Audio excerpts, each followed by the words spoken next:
Yesterday was the day. May 12th, the big 5-0. 50 years, half a century of marriage. We rented the banquet hall at the country club. My daughter Sarah organized everything. There were balloons in gold and white. There was a 3-tier cake with little figurines on top that looked like younger versions of us. Friends we've known for decades came up to me, slapped me on the back, and said things like, "Robert, you are an inspiration," or "What is the secret, you old dog?" I smiled. I shook their hands. I raised my glass of champagne and looked at my wife across the room. She was smiling too, accepting compliments on her dress. We looked perfect. We looked like the poster couple for endurance, for loyalty, for love. But when I got home last night and I took off this tie, I went into the bathroom, looked in the mirror, and I saw something that terrified me. I didn't see a husband. I didn't see a partner. I saw an actor, a man who has been playing a role for so long that he forgot who he was underneath the costume. I am sitting here today to tell you the truth that I couldn't tell anyone at that party. I want to tell you about the biggest lie I ever told.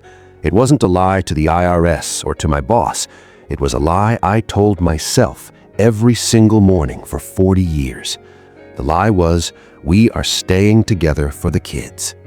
If you're watching this and you're unhappy in your marriage, but you're telling yourself you're a martyr for your children, please, I beg you, listen to me. I am 78 years old. I don't have much time left to correct the record. Don't make my mistake. Don't waste your life on a noble lie. To understand the end, you have to understand the beginning. We weren't enemies. We were never enemies. Martha is a good woman. She's kind to animals. She keeps a clean house. She remembers everyone's birthday. We met in 1972. It was a different world. You didn't swipe right on a screen. You met at church or through friends, and there was a script you followed. You date for a year, you get engaged, you buy a house, you have children. That was the ladder of success. I think I knew, even on our wedding day, that something was off. You know that feeling? A quiet voice in the back of your head that whispers, "This isn't quite right." It wasn't that she was bad. It's just that we didn't laugh at the same things. When silence fell between us, it wasn't a comfortable silence. It was heavy. It was a silence you wanted to fill with noise just to avoid feeling the distance. But I was 24. I thought love was something you built, like a cabinet. I thought if I just worked hard enough, the spark would come. We had the wedding, we bought the house, and then the children came. Martha first, then Michael. And for a while, the chaos of raising toddlers masked the emptiness. You don't have time to ask yourself, am I happy, when you're changing diapers at 3 a.m. or worrying about a fever. The noise of parenthood drowned out the silence of the marriage. The crisis hit when the kids started school. Suddenly, the house was quiet for 6 hours a day. I remember coming home from work one Tuesday in November. It was raining. I sat in my car in the driveway for 20 minutes. I was staring at my own front door.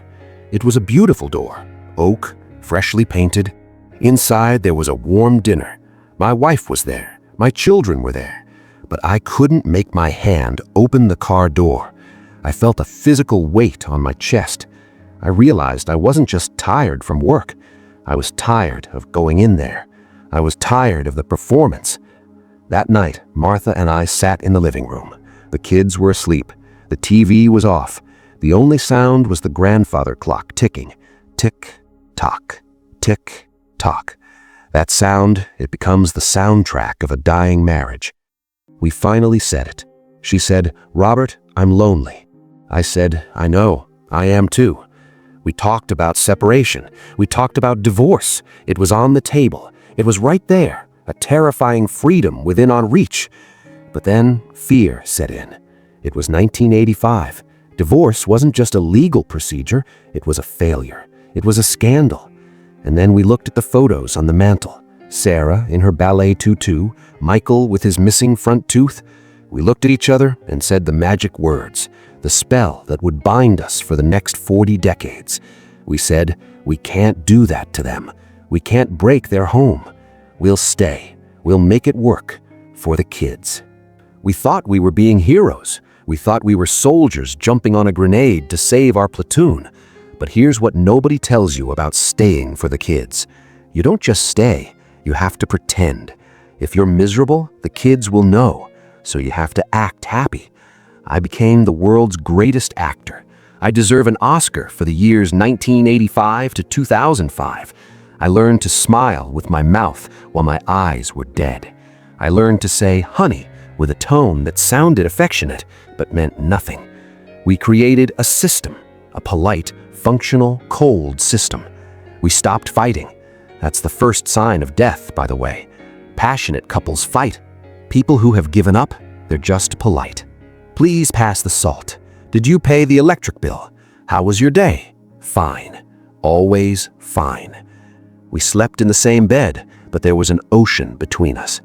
Do you know how cold a bed can feel when you're lying next to someone you have no connection with? It's colder than sleeping alone. At least when you're alone, you can sprawl out. When you're with a stranger, you curl inward. You shrink. You try not to touch. You try not to breathe too loud. I threw myself into work. I stayed late at the office, not because I was ambitious, but because the office felt more honest than my living room. Martha threw herself into the PTA, the garden club, the church. We lived parallel lives, intersecting only at the dinner table to perform the Happy Family show for an audience of 2, Sarah and Michael. This is the part that keeps me awake at night. This is the part that makes my heart ache. We thought we were protecting them. We thought stability was the most important thing. A house with 2 parents, no custody battles, no weekend visits. But children, oh God, children are like little radars. They pick up on everything. They don't listen to what you tell them. They watch what you do. They saw 2 people who never held hands. They saw 2 people who never laughed uncontrollably together. They saw a father who flinched when his wife touched his shoulder. They saw a mother who looked at her husband with a mixture of boredom and resentment. What did we teach them? We didn't teach them about love. We taught them about endurance. We taught them that marriage is a duty, a chore, a heavy backpack you carry until you die. We taught them that your feelings don't matter. We taught them that peace is just the absence of yelling, not the presence of joy. And the result? My son, Michael, he moved to California. He rarely visits. He's 45 and he's never married. He tells me, "Dad, why buy the cow?" He makes jokes, but I see the fear in him. He's afraid of being trapped like I was. And Sarah, my sweet Sarah. Last year, Sarah came to visit. She sat in this very chair. She was crying. She's been married for 10 years to a man who is fine. Just fine. He's a good provider. He's nice enough. But they have nothing in common. She looked at me with tears streaming down her face, and she said, "Dad, I'm so unhappy, but I can't leave. I have to stay for the kids. I have to be like you and Mom. You guys made it work. You guys stuck it out." It felt like she stabbed me in the chest. I wanted to scream. I wanted to grab her shoulders and shake her. I wanted to say, "No, don't be like us. We didn't make it work. We wasted our lives. We were cowards." But I couldn't, because that would mean admitting that her entire childhood was a fake, that the foundation of her life was fake. So I just held her hand and said, "It's complicated, honey." That was the moment I realized the magnitude of my mistake. By staying for the kids, I didn't save them. I condemned them. I set an example of misery that they are now following. I created a legacy of unhappiness. And then the kids left. They went to college, they started their lives, and suddenly the excuse was gone. The reason for the suffering packed its bags and moved out. And there I was, 60 years old, sitting across the breakfast table with Martha. No kids to talk about, no school plays to attend, no distraction. Just me and her, and the silence. You'd think we'd divorce then, right? But by then, inertia had set in. We were tired. We were old. The thought of starting over at 60 seemed exhausting. So we settled into a roommate situation. We're friends, I suppose. We take care of each other's medical appointments. We watch Jeopardy together. I am 78 years old. My race is run. I can't go back to 1985 and open that car door and drive away. I have to live with my choice. I have to find peace in my books and my garden.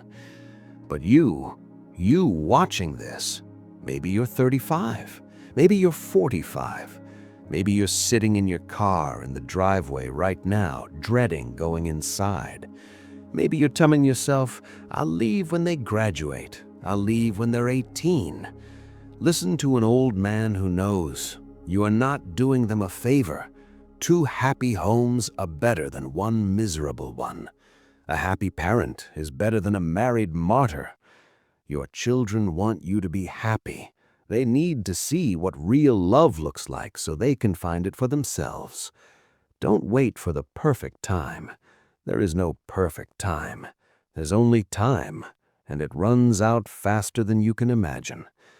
Don't wake up at 78, surrounded by balloons and cake, realizing you played the role of a lifetime but missed the movie.